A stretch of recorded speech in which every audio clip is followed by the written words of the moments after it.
Hello दोस्तों, रोज़ की तरह लिखनी ब्लॉग में सबका हार्दिक स्वागत है। सबके मंगल भविष्य की कामना के साथ बड़ों को मेरा नमस्कार, छोटों को मेरा आशीर्वाद। मैं ठीक हूँ, आशा करता हूँ कि आप ठीक होंगे।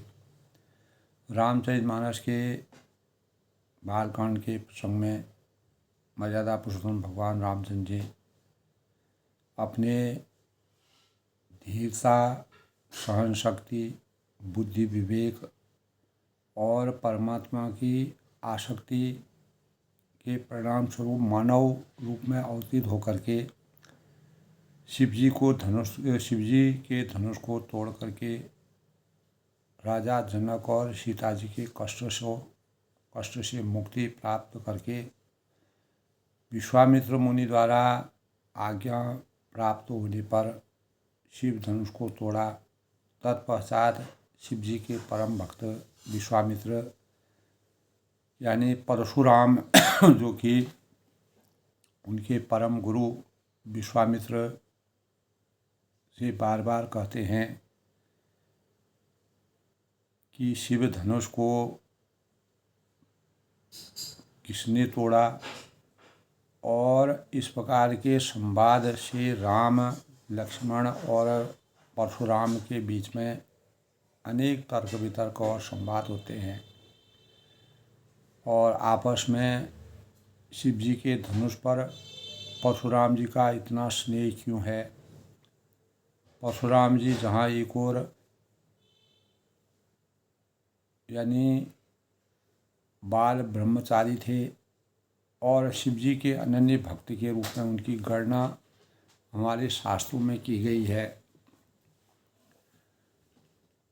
तो भगवान रामचंद्र की वास्तविक छवि के बारे में परशुराम जी को पूर्ण रूप से अवगत नहीं थे और उनके प्रभाव के बारे में नहीं जानते थे। शिव जी के धनुष को क्यों तोड़ना पड़ा।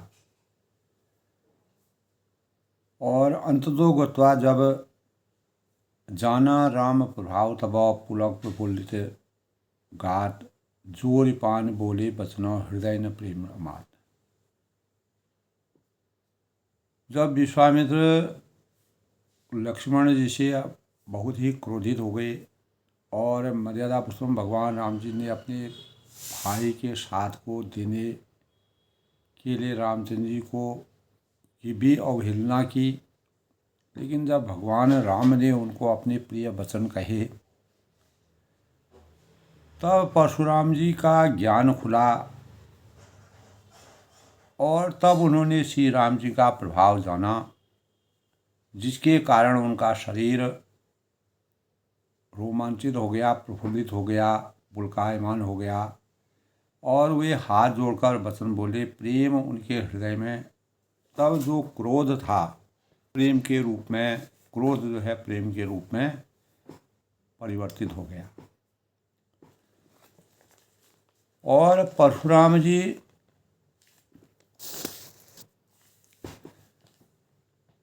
श्री रामचंद्र जी ने परशुराम जी को बार बार मुनि और विप्रवर कहा। उनका आदर, सम्मान, निष्ठा भाव से परम गुरु के रूप में उनके भावों को सुना और उनके क्रोध के बारे में शिव जी के साथ अनन्य भक्त और श्रद्धा भावों का समर्पण। तो श्री रामचंद्र जी ने परशुराम जी को बार बार मुनि और विप्रवर कह करके तब भृगुपति परशुराम जी कुपित होकर यानी अत्यंत क्रोध से हंस कर हंसी में परिवर्तित हो गया, अर्थात उनका हृदय परिवर्तन हो गया। और तू भी अपने भाई के समान ही टेढ़ा है, ऐसा भी वह कहते हैं, और तू मुझे निरा ब्राह्मण मत समझ। मैं जो विप्र हूँ तुझे सुनाता हूँ। धनुष को या धनुष बाण की आहुति और मेरे क्रोध को अत्यंत भयंकर अग्नि जान। चतुरंगिनी सेना सुंदर समिधाएं यज्ञ में जलाई जाने वाली लकड़ियां जैसी हैं। और बड़े बड़े राजा उसमें आकर बलि के पशु हुए हैं। परशुराम जी अपनी प्रशंसा करते हैं, अपने द्वारा किए गए कार्यों का वर्णन करते हैं, जिनको मैंने इसी फरसे से काट कर बलि दिया है। समधिसेन चतुरंग सुहाई, महामहीप भई पशुआई, मैं यही परस कोटि बलि दीने, समर जग्गी जब कोटि न कीने। तो जिनको मैंने इसी फरसे से काट कर बलि दी है, ऐसे करोड़ों उपयुक्त रणयज्ञ मैंने किए हैं। और अर्थात जैसे मंत्रोच्चारण से पूर्व स्वाहा शब्द के साथ आहुति दी जाती है, उसी प्रकार मैंने पुकार पुकार पुकार राजाओं की बलि दी है। यानी मेरे फरसे में इतना प्रचंड है, इतना तेज है, मोर प्रभाव विदित नहीं तोरे, बोल ऐसी निडर विप्र के मोरे, भंजहूँ चाप दाब बड़ बाड़ा, अहमिति मनहु जीत जग उठाड़ा। यानी जब लक्ष्मण जी के द्वारा परशुराम जी नहीं समझते हैं, तब भगवान राम खुद अवतरित होते हैं। बार बार वह कहते हैं कि लक्ष्मण जी का दोष है, लेकिन आप और असली शुरुआत में रामचंद्र जी ने यह भी स्वीकार किया कि नाथ शंभुधन भंजनिहारा हो वही कोई दास तुम्हारा। तो आपका ही कोई सेवक है जिसने इस धनुष को तोड़ा, लेकिन परशुराम जी कहते हैं कि जिसने इस धनुष को तोड़ा शिव जी का अनन्य भक्त में हूँ, शिव जी की मुझे सिद्धि प्राप्ति है, और वह मेरा सहस बाहु के समान मेरा शत्रु है, और वह इस पूरे समाज से अलग हो जाए, नहीं तो मैं समस्त राजाओं को समाप्त कर दूंगा। तब लक्ष्मण जी ने कहा कि हमने अपने जीवन में बचपन से ही हमने अनेकों धनुओं को तोड़ा है, और कभी भी किसी ने इसमें कोई पछतावा नहीं किया, अफसोस नहीं किया, लेकिन इस धनुष पर आपकी इतनी ममता किस कारण से है। तो राम कहा मुनि कहूँ बिचारी, ऋषि अति बड़ी लघु चूक हमारी। जब लक्ष्मण के द्वारा पूर्ण बातें करने पर परशुराम जी का क्रोध लगातार बढ़ते गया, तो श्री रामचंद्र ने अंत में कहा कि हे मुनि, विचार कर बोलिए, सबर कर बोलिए, मुनियों का आचरण कैसा होना चाहिए, क्रोध पर किस प्रकार मुनियों का नियंत्रण होना चाहिए, और मर्यादा के अनुसार वाणी का संयम मानव जीवन की पराकाष्ठा का सबसे बड़ा द्योतक है। और मेरी भूल बहुत छोटी है, पुराना धनुष था, छुअत ही टूट पिनाक पुराना।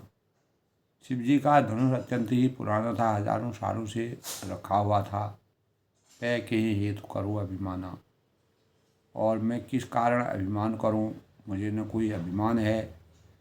मैंने जनक जी के संकट को दूर करने के लिए और मिथिला नगर के प्रजा के कष्ट को दूर करने के लिए और सीता जी के स्वयंवर को परिपूर्ण करने के लिए जो जनक जी ने अपना संकल्प लिया था, हजारों राजाओं के द्वारा धनुष को छू तक नहीं पाए, अंततो गत्वा जनक जी के द्वारा कहे गए वचन के अनुसार कि यह धरती पूरी क्षत्रियों से विहीन हो गई है, तो ये विचार रघुकुल की मर्यादा के अनुकूल नहीं थे।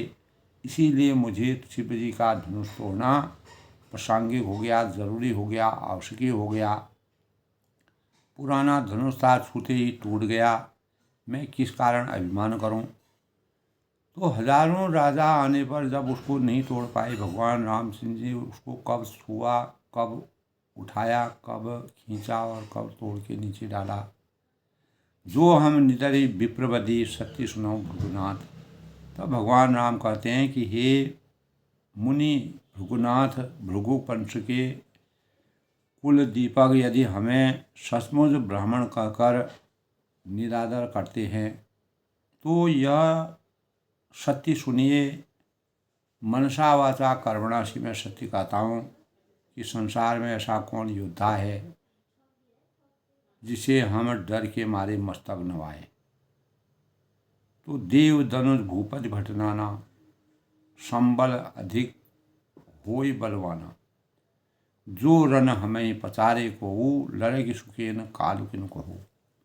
यानी देवता है, दैत्य है, राजा या बहुत से योद्धा जो है, वे चाहे बल में हमारे बराबर हों, चाहे वह अधिक बलशाली हों, यदि रण में हमें कोई भी ललकारता है, रघुकुल की रीत सदा चले आई, प्राण जाए पर वचन जाई, तो रघुकुल की यह मर्यादा है कि हम अपमान को सहन नहीं कर सकते हैं और अपने अस्तित्व का हनन नहीं कर सकते। तो हम उसमें सुखपूर्वक लड़ेंगे, चाहे काल ही क्यों न हो। हम जो है पूर्ण निष्ठा भाव से सैद्धांतिक विचारों के अनुसार, रघुकुल की मर्यादा के अनुसार, तो रघुकुल की मर्यादा के अनुसार हम अपनी निष्ठा के अनुसार कार्य करने में समर्थवान होंगे। क्षत्रिय तनुधरि समर सकाना, कुल कलंक ते पावर आना, कहूँ प्रभाव न कुलहि प्रशंसी, कालहूँ डरहि न रन रघुवंशी। तो रघुकुल की यह मर्यादा है कि क्षत्रिय का शरीर, जो हमने क्षत्रिय रूप में अवतरण लिया है, क्षत्रिय का शरीर धारण करके युद्ध में डर गया, यह जो है रणभूमि या युद्ध की मर्यादा के विपरीत है और नीति संगत नहीं है, मर्यादित नहीं है। रघुकुल की, रघुवंश में इस प्रकार के कोई भी प्रकरण नहीं मिलते हैं। तो उस नीच ने अपने कुल पर कलंक लगा दिया, ऐसा हमको लगता है अगर कोई पीछे हट जाता है। तो कहूँ स्वभाव न कुलहि प्रशंसी, मैं स्वभाव से ही कहता हूँ, अपने मधुर वाणी से भी कहता हूँ कि कुल की प्रशंसा करके नहीं, कि रघुवंशी रण में काल से भी नहीं डरते हैं। तभी कहा है रघुकुल रीत सदा चली आई, प्राण जाए पर वचन। तो निष्काम भाव से कार्य को संपूर्ण करने में, और कोई भी आज्ञा किसी भी कार्य को करने के लिए कहा जाता है। जब भगवान राम को 14 साल का वनवास हुआ, अनेक प्रकार के लोगों में, अनेक प्रकार के, यानी अवध के निवासियों में अनेक प्रकार की चर्चाएं थी। जहाँ रात में राजगद्दी को प्राप्त करने के भावों का संचार हुआ, वहीं सुबह जो है उनको वन को जाना पड़ा। तो तत्काल ही वह, तुरंत ही वह वन को चले गए। तो ब्राह्मण वंश की ऐसी ही प्रभुता है, क्षत्रिय का शरीर धरकर युद्ध में पीछे हटना, और उस नीच ने अपने कुल पर कलंक लगा दिया, ऐसा हमको महसूस होता है। तो मैं स्वभाव से ही कहता हूँ कि कुल की प्रशंसा करके नहीं, कि रघुवंशी रण में काल से भी नहीं डरते। तब उन्होंने कहा, विप्र वंश के अशि प्रभुताई, अभय होय जो तुम्हें डराई, सुनी मृदु गूढ़ वचन रघुपति की, उदरे पटल परशुधर मत की। तब ब्राह्मण वंश की ऐसी ही प्रभुता महिमा है कि जो आपसे डरता है वह सबसे निर्भय जाना जाता है। अर्थात जो भय रहित होता है वह भी आपसे डरता है। श्री रघुनाथ जी के कोमल, मधुर और रहस्यपूर्ण वचनों को सुनकर रघुकुल की मर्यादा के बारे में जब भगवान राम ने उनको बताया, जो मानव रूप में अवतीत होकर के अनेक प्रकार के कार्यों को करने के लिए समर्थवान थे, सुनकर परशुराम जी की जो बुद्धि थी, अज्ञान रूपी अंधकार से परिपूरी जो बुद्धि थी, जो क्रोध जो है हमारे जीवन का शत्रु के समान है, वह क्रोध उनका समाप्त हुआ और उनके ज्ञान के पर्दे खुल गए, यानी ज्ञान उनके अंतःकरण में संचित हुआ, प्रादुर्भाव हुआ। तो राम रमापति कर धनु लेहु। तब परशुराम जी ने कहा कि हे राम, हे लक्ष्मीपति, धनुष के हाथ में अथवा लक्ष्मीपति विष्णु का धनुष जब उन्होंने लिया था, हाथ में फरसा था और विष्णु के धनुष को जो बहुत ही पवित्र माना जाता है, शिव जी के अनुसार ही विष्णु का धनुष वह लेते अपना हमेशा अपने साथ विराजमान रहता था। और लीजिए, तब उन्होंने कहा कि अगर रघुकुल की ऐसी नीति है तो इस विष्णु के धनुष को तोड़ने में अगर आप समर्थवान हैं तो मेरा क्रोध पूर्ण रूप से शांत हो जाएगा और रघुकुल की मर्यादा को मैं पहचान पाऊंगा, जान जाऊंगा। और इसे खींचिए आप, जैसे आपने शिव जी के धनुष को छूते ही तोड़ दिया, जिससे मेरा संदेह समय हमेशा के लिए मिट जाए। परशुराम जी धनुष देने लगे, तब वह अपने आप ही भगवान राम के पास चला गया। तब परशुराम जी के मन में बड़ा आश्चर्य हुआ। तब उनको पता चला कि मेरा क्रोध जो है वह निरर्थक था और मैंने जो इस प्रकार के वाणी, क्रोधित वाणियों से अनेक प्रकार के बुरे शब्द कहे, अनर्गल बातें कही, वह जो है मर्यादा के विहीन होगी। रघुकुल की मर्यादा में ऐसा नहीं है। तो उनका ज्ञान चक्षु उनके खुल गई। तो नाना जाना राम प्रभाव तब पुलक प्रफुल्लित गात।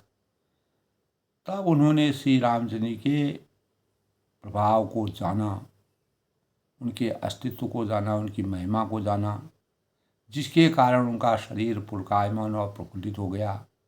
वे हाथ जोड़कर वचन बोले कि प्रेम उनके हृदय में समाता न था। अब जो है वह जहाँ एक ओर इतना क्रोधित थे, दूसरी ओर जो है उनके ज्ञान चक्षु खुलने से पूर्ण प्रसन्नता और का माहौल चारों ओर होने लगा।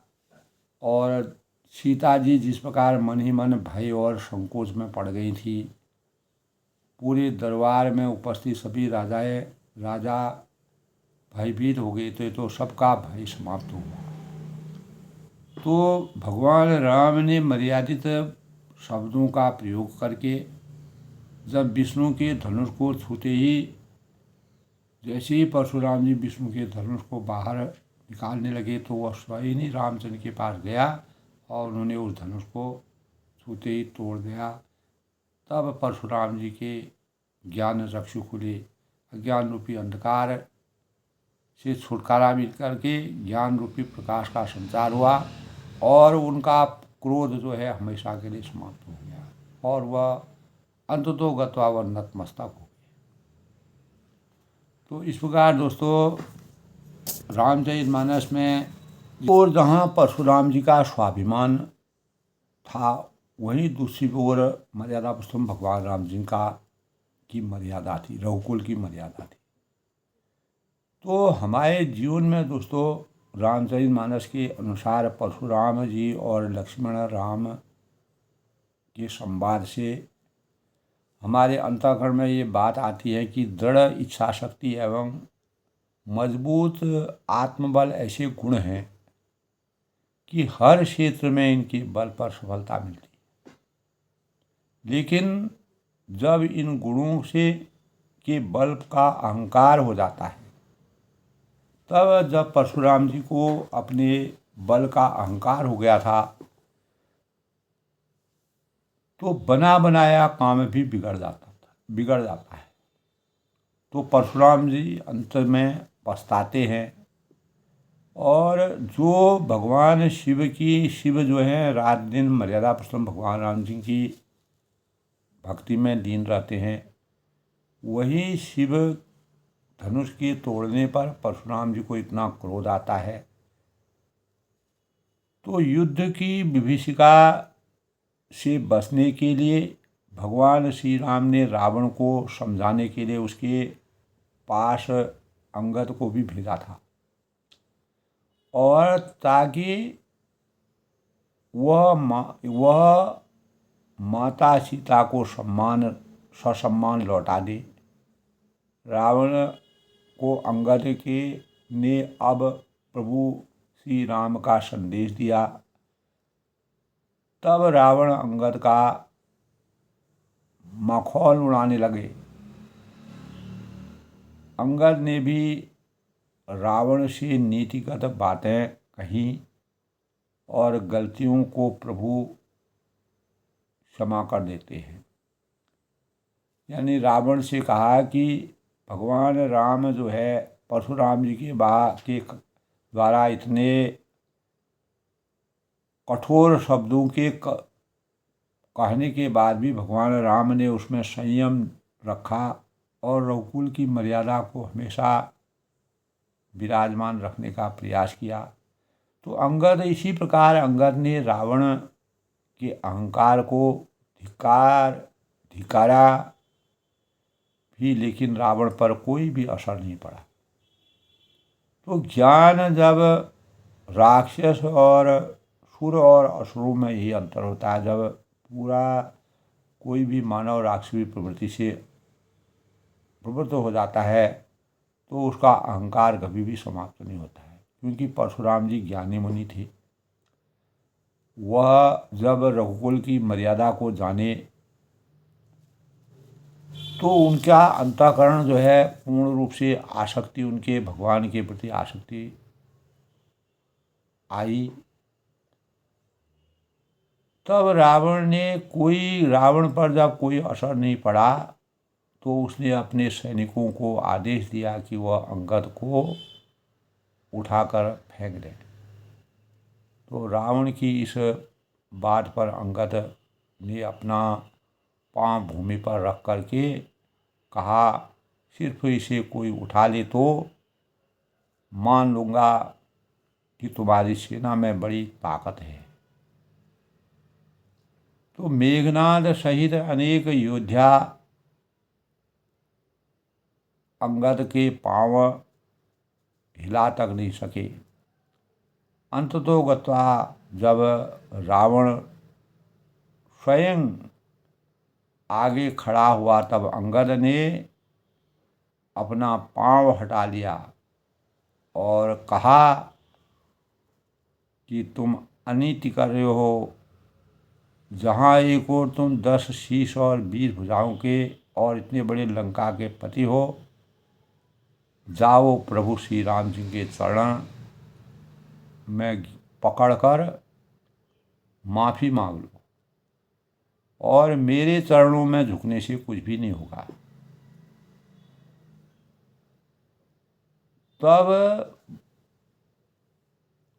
तो अंगद चाहते ही नहीं थे कि अहंकारी और पराई नारी का अपहरण करने वाला रावण उस पर कोई भी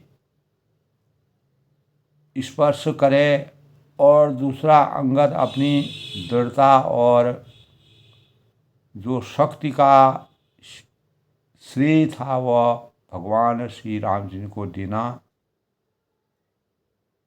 चाह रहे थे। तो भगवान राम जी की वास्तविक मर्यादा के बारे में रावण को अवगत कराना चाह रहे थे। तो स्वाभिमानी एवं अहंकारी में यही अंतर होता है कि स्वाभिमानी व्यक्ति हर तरह से सशक्त होकर भी अमंगलकारी नहीं करता है। तो परशुराम जी स्वाभिमानी अवश्य थे। भगवान रामचंद्र जी जो है मर्यादित जीवन में यापन करने वाले थे। तो इसीलिए परशुराम जी को शिव जी के अनन्य भक्त वो भी थे। वही शिव भगवान जो है रामचंद्र की सेवा में लगे रहते थे। तो इसीलिए जबकि अहंकारी व्यक्ति थोड़ी सी शक्ति एवं प्रभुता अर्जित कर लेने पर उत्पीड़न करते हैं, अनेक प्रकार की दुराचार गलत कार्यों को करते हैं और करने लगते हैं। इसीलिए हमें बिना बाह्य यानी कि आगे उद्देश्यों के प्रति, अपने उद्देश्यों के प्रति सजग रहना चाहिए। बिना बाह्य प्रदर्शन के अपने उद्देश्यों के प्रति हमेशा सजग रहना चाहिए, क्योंकि जब दिखावे की प्रवृत्ति बढ़ती है, जिसको कहा परशुराम जी अपनी प्रशंसा को अनेक बार उन्होंने पृथ्वी में राजाओं को मार करके उनकी धन संपत्ति लूट करके ब्राह्मणों को दान कर दिया था। तब बहुतेरे स्वार्थी लोग जो होते हैं वो अपने मतलब के लिए, अपने स्वार्थ के लिए आगे पीछे लगे रहते हैं, जिनका उद्देश्य अपना हित करना, अपनी प्रशंसा करना, अपने अस्तित्व को बढ़ाना और मर्यादित जीवन से वो हट जाते हैं। तो ऐसे लोग झूठी यानी जो चापलूसी करते हैं, यही से अहंकारी व्यक्ति विफलता की ओर बढ़ने लगता है। तो इसीलिए रावण जो है अहंकार के परिणाम स्वरूप अपने जीवन से हाथ धो डाला और पूरा राजपाट जो है उन्होंने समाप्त करके विभीषण को राजगद्दी लंका की मिली। तो दोस्तों इससे पहले आज के शुभ पंचांग की बात। तो आज दोस्तों आज का पंचांग आज 16 मार्च 2025 दिन रविवार, फाल्गुन माह के यानी चैत्र माह के कृष्ण पक्ष की द्वितीया तिथि सायं 4:59 तक, तत्पश्चात तृतीया तिथि का शुभारंभ हो जाएगा। हस्त नक्षत्र का संयोग 11:45 तक है, उसके बाद चित्रा नक्षत्र शुरू हो जाएगा और वृद्धि योग का संयोग है और इसके बाद 2:39 से वृद्धि योग जो है अपराह्न 2:49 से चंद्रमा शुरू होगा और चंद्रमा कन्या राशि में प्रवेश करेंगे। बसंत ऋतु का आगमन है आज के और विक्रम संवत 1946 शक संवत यानी विक्रम संवत 2081 और शक संवत 1946 क्रोधी नाम संवत्सर। आज के शुभ मुहूर्त की बात करें तो अभिजीत मुहूर्त 12:11 से कोई भी शुभ कार्य करने में हम नया कार्य कर सकते हैं 12:59 तक। अमृतकाल आज दोस्तों 5:02 से 6:49 तक। ब्रह्म मुहूर्त 6:05 से 5:49 तक। 5:01 से 5:49 तक। राहु काल आज का दोस्तों 5 बजे से शुरू होगा, अपराह्न 6:30 तक रहेगा और सूर्य उदय आज 6:29 तक होंगे। सूर्य अस्त जो है 6:30 तक पर होंगे। तो इस प्रकार दोस्तों आज के शुभ पंचांग के साथ आज सोमवार का दिन है और सोमवार का दिन जो है सप्ताह का प्रथम दिन माना जाता है। भगवान शिव की पूजा अर्चना और शिवलिंग की पूजा, शिवलिंग में जल चढ़ाना, अनेक प्रकार की बेल पत्री चढ़ाना, भगवान शिव को प्रातःकालीन बेला में भगवान शिव का स्नान करना, जल अर्पित करना। इसीलिए सभी देवताओं में शिव जो है सर्वाधिक कल्याणकारी देवता माने गए हैं और मंगलकारी हैं, विध्वंसकारी भी हैं। शिव के संबंध में हमारे शास्त्रों में, वेदों में अनेक प्रकार के वर्णन मिलते हैं।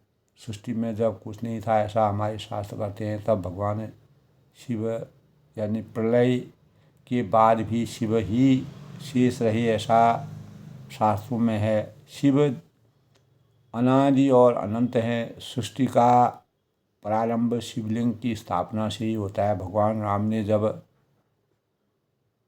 रामेश्वरम में रावण का वध करके भगवान शिव की शिवलिंग की स्थापना रामेश्वरम में की थी और तभी से रामेश्वरम में अनेक श्रद्धालु जाकर के भगवान शिव के दर्शन करते हैं लिंग की। तो सृष्टि में जब दोस्तों कुछ नहीं था, तब शून्य व्यापक था। उस समय ब्रह्मांड में केवल अहंकार यानी अंधकार ही अंधकार फैला हुआ था। चारों तरफ अहंकार की वेलबाला थी, कोई अस्तित्व नहीं था।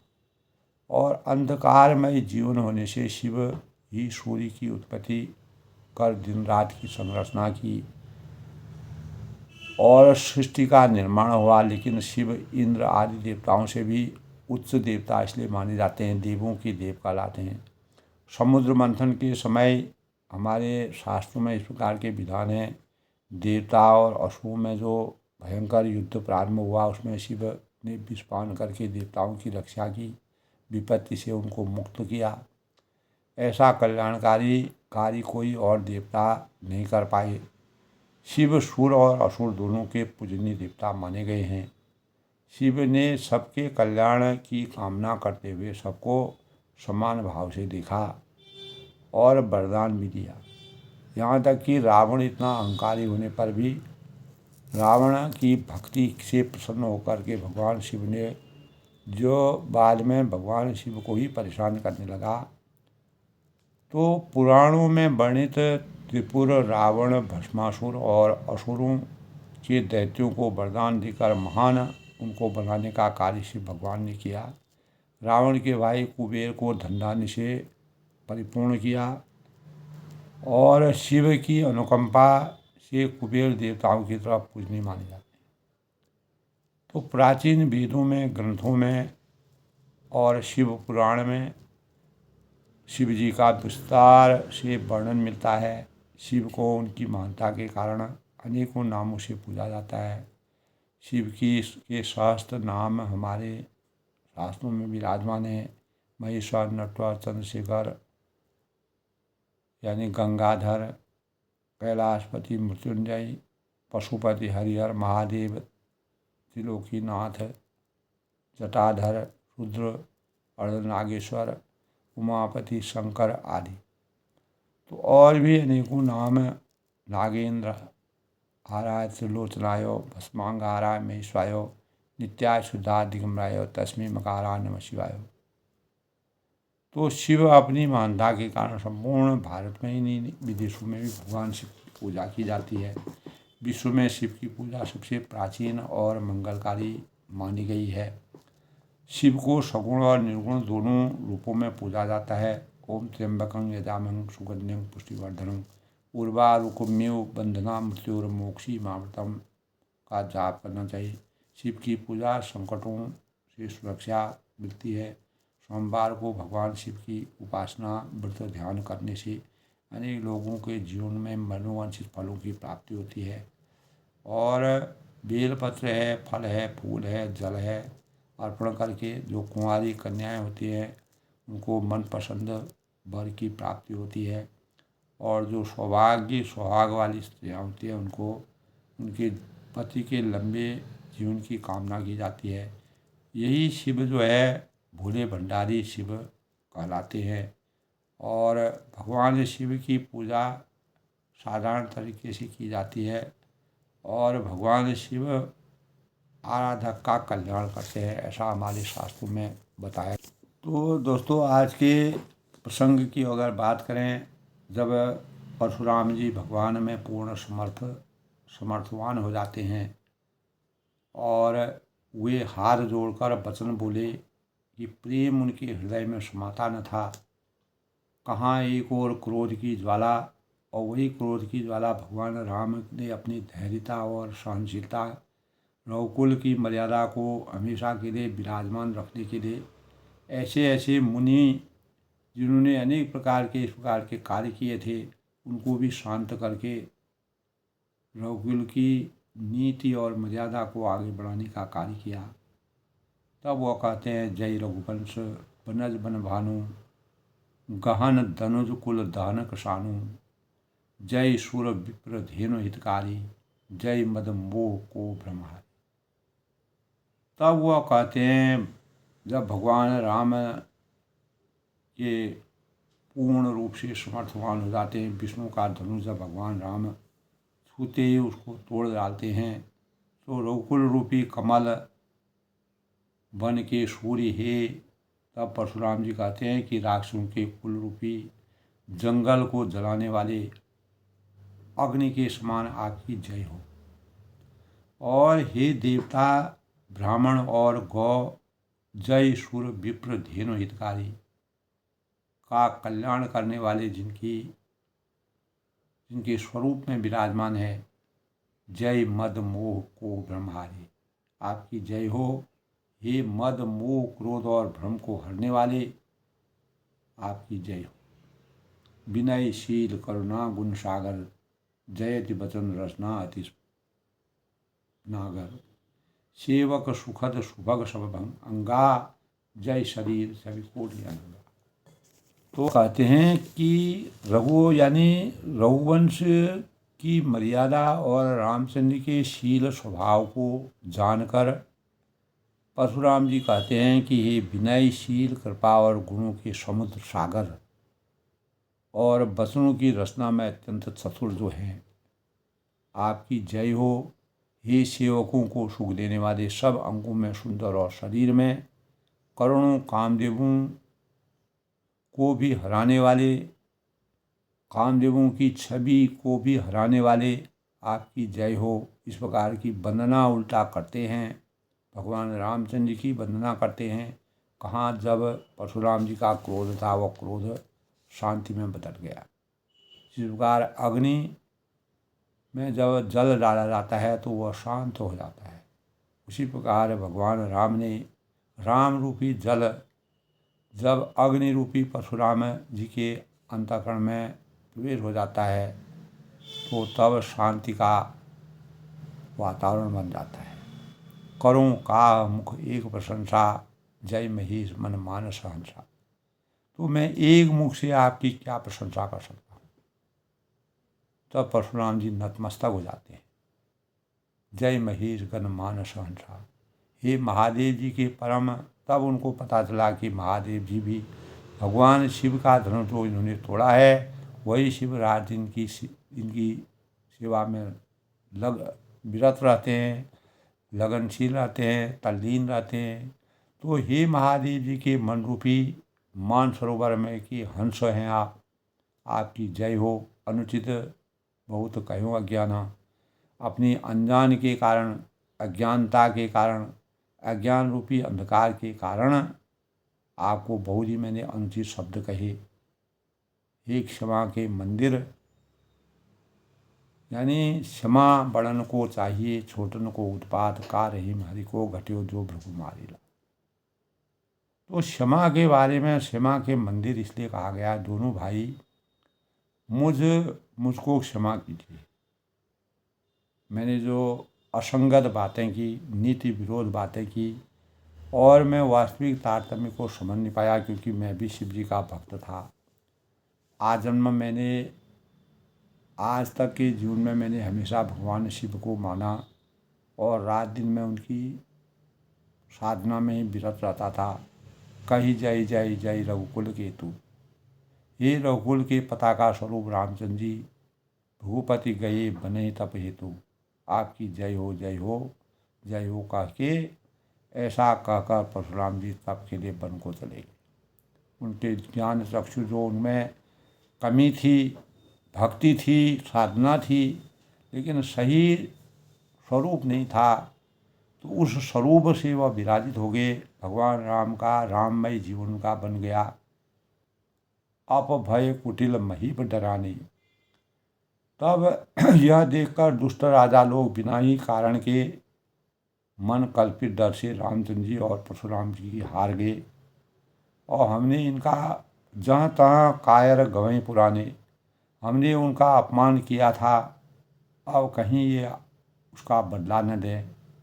तो इस व्यर्थ डर से डर गए, तो कायर चुपके जहाँ तहाँ भाग गए, अपने अपने जगहों पर चले गए।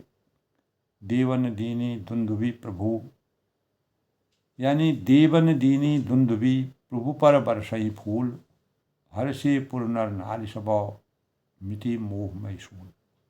यानी देवताओं ने जब इस प्रकार का प्रसंग, यानी परशुराम के क्रोध को भगवान राम ने किस प्रकार से शांत किया, तुलसीदास ने जिस प्रकार का वर्णन किया है, तो देवताओं ने नगाड़े बजाए, प्रभु पर बरसई फूल, और भगवान रामचंद्र जी पर सभी देवता लोग फूल बरसाने लगे। हर्षे पुर नर नारी सब, और जनकपुर के मिथिला नगर के स्त्री पुरुष सब सीता और जनक जी पूर्ण रूप से प्रसन्नता की अनुभूति और पुलकायमान हो गए। हर्षे पुर नर नारी सब, उनका मोह बस सब मिटी मोह बस शूल, और उनका मोहमय अज्ञान से उत्पन्न शूल हमेशा के लिए मिट गया, समाप्त हो गया। वह ज्ञान रूपी अज्ञान रूपी अंधकार से ज्ञान रूपी प्रकाश की तरफ चले गए। ज्ञान चारों ओर प्रकाशमय हो गया। तो अति गह गए बाजने बाजे, सबय मनोहर मंगल साजे, जूथ जूथ मिली समुख सुनयनी, करें गान कल कोकिल बयनी। यानी खूब जोर से बाजे बजने लगे। जो भय था सबको, वह भय से सबका भय दूर हो गया। कभी मनोहर मंगल साज सजे, सुंदर मुख और सुंदर नेत्रों वाली तथा कोयल के समान मधुर वाणी स्त्रियां, यानी झुंड की झुंड मिलकर सुंदर गान करती हैं। ऐसे परिवेश को देख करके सुख विदे कर बरण्य जाई, जन्म दरिद्र मनोह निरिपाई, विगत त्रास भई शिख सुखारी, जन्म विधु उदय चकोर कुमारी। तो जनक जी ने सुख का वर्णन, उस समय जनक जी जिस प्रकार से भयभीत थे, तो उनके सुख का वर्णन करना तुलसीदास जी उसको करने में समर्थवान नहीं है। तो जन्म का दरिद्री इस प्रकार का एहसास होता है, जैसे जन्म भर जो दरिद्री रहा है उसको अपार खजाना मिल गया। ऐसा सुख की अनुभूति, ऐसी सुख की अनुभूति जनक जी के अंतःकरण में आई। विगत त्रास भई शिव सुखारी, सीता जी भयभीत हो रही थी। जहाँ एक को स्वयंवर हुआ और परशुराम जी क्रोधित हो गए, मुनि का अपमान भी नहीं कर सकते हैं, तो सीता जी के अंतःकरण में जो भय व्याप्त हुआ वो भी समाप्त हो गया। जन्म विधु उदय चकोर कुमारी, और ऐसी खुशी हुई जैसे चंद्रमा के उदय होने से चकोर जो है वह सुखी होता है, सुख का अनुभव करता है। तो जनक कीन कौशिकी प्रणामा, प्रभु प्रसाद धनु भंजई रामा। तो जनक जी ने तब विश्वामित्र मुनि को प्रणाम किया। पूरा कार्य उनका संपन्न हो गया, विधि विधान के साथ किया हुआ कार्य संपन्न हुआ। और प्रभु प्रसाद धनु भंजई रामा, प्रभु की कृपा से श्री रामचंद्र ने धनुष को तोड़ा। मोई कृतकृत्य कीन दो भाई, दोनों भाइयों ने पूर्ण निष्ठा आस्था के साथ मुझे कृतार्थ किया। तब वह विश्वामित्र से कहते हैं, अब जो उचित सो करे गोसाई। हे स्वामी, अब जो भी उचित हो, आगे का जो रास्ता हो वह कैसे तय किया जाए, वही करने के भावों का संचार करें। कहा मुनि सुन रघुनाथ पवीना, रहा विवाह सावधिना। मुनि ने कहा, विश्वामित्र जी ने कहा, ये चतुर नरेश, जनक जी से कहा, सुनो, यूं तो विवाह धनुष से अधीन था, धनुष के टूटते ही विवाह संपन्न हो गया। टूटते ही धनु भरे विवाहु, देवता मनुष्य और सुर नाग विधि सब गाऊ। देवता हैं, मनुष्य हैं, नाग हैं, सब किसी को यह मालूम है। तदपि जाय तुम कहूँ अब तथा वंश व्यवहार, तथापि तुम जाकर अपने कुल का जैसा व्यवहार हो, ब्राह्मणों में, कुल के बूढ़ों में, जो वृद्ध लोग हैं, गुरुजनों में पूछकर, और वेदों में वर्णित जैसा आचार संहिता होती है उसी प्रकार से आगे के कार्यों को संपादित करें। इन भावों से तदपि जाय तुम करऊँ अब जथा वंश व्यवहार। जनक जी से कहा कि जिस प्रकार की रचना, आगे का जो भाव हैं, उनको उसी प्रकार से संपादित किया जाए। तथापि मुनि ने कहा कि ये चतुर नरेश, सुनो, यूं तो विवाह धनुष के अधीन था, धनुष के टूटते ही विवाह संपन्न हो गया। देवता, मनुष्य और नाग सब किसी को यह मालूम भी नहीं था। तदपि जाए तुम करहूँ अब तुम जाकर अपने कुल का जैसा व्यवहार हो, ब्राह्मणों को, कुल के वृद्धों को और जो गुरु हैं उनको पूछकर वेदों की मर्यादा के अनुसार आगे की रचना को, आगे के कार्यों को संपन्न करें। तो इस प्रकार जो है मनसा वाचा कर्मणा से परशुराम जी का अंतर्ज्ञान खुला। तब जनक नगरी में राजा जनक, सीता और सभी राजाओं को जो स्वयंवर की रचना को सही स्वरूप में ढालना चाहते थे, उनके अंतर्गण में प्रसन्नता का समावेश हुआ। ज्ञान की पराकाष्ठा हुई, अंधकार हमेशा के लिए समाप्त हुआ और राम राज बैठे त्रिलोका हर्षित भये गए सब शोका। तो सारे शोक समाप्त हो गए। भगवान राम ने जो कार्य किया उससे पूरे मन मानव में एक अपार ज्ञान की पराकाष्ठा का संचार हुआ और सीता जी का स्वयंवर होने के बाद परशुराम यानी जो विश्वामित्र थे गुरु, उनको जो है जनक जी ने आगे की कार्यों को कैसे किया जाए उसके भावों के लिए आगे की रचना करने के भावों का संवाद किया। और मुनि ने कहा कि चतुर नरे सुनो, धनुष तोड़ना हमारा लक्ष्य था और धनुष टूटते ही विवाह हो गया। देवता, मनुष्य और नाग सब किसी को यह मालूम नहीं था, लेकिन तुम जाकर अपने कुल का जैसा व्यवहार हो उसी के अनुसार ब्राह्मणों और कुल के गुणों और गुरुओं को पूछकर वेद की रीति के अनुसार आगे की रचना को करने में समर्थवान हो। यही आज के प्रसंग की सबसे बड़ी बात है। यही हमारे ज्ञान चक्षुओं का सबसे बड़ा आशीर्वाद है। और यानी परशुराम जी को ज्ञान के भावों का संचार उनके अंतःकरण में हुआ, अज्ञान रूपी अंधकार समाप्त हुआ। इस प्रकार भगवान राम की जब वास्तविकता को परशुराम ने जाना तब उनके ज्ञान चक्षु की खुले। तो दोस्तों, इसीलिए किसी भी मानव की वास्तविकता को, भगवानों की रचना तो क्या, मानव को भी, हर मानव के हृदय में भगवान का वास होता है। उसको समझना, बूझना, हर मानव में शक्ति होती है, हर एक की अपनी मर्यादा होती है और उसी के अनुसार हमारा जीवन चलता है। इसीलिए नीति, मर्यादा और कुल की मर्यादा के अनुसार हमें अपने कार्यों को संपन्न करना चाहिए। यही तुलसीदास ने परशुराम जी को कैसे भगवान राम ने अपने वशीकरण करके उनके हृदय परिवर्तन से अज्ञान को दूर करके ज्ञान का संचार किया, यही प्रत्येक मानव को करना चाहिए। जय श्री राम के साथ आज के प्रसंग की, रामचरितमानस के भगवान राम और परशुराम जी के बीच में जो आचार संहिता होती है, जो प्रेम की भावना प्रज्वलित होती है, तुलसीदास ने उसका हृदय स्पर्शी वर्णन किया है। आगे का प्रसंग कल, तब तक के लिए सबका अभिनंदन, सबका स्वागत।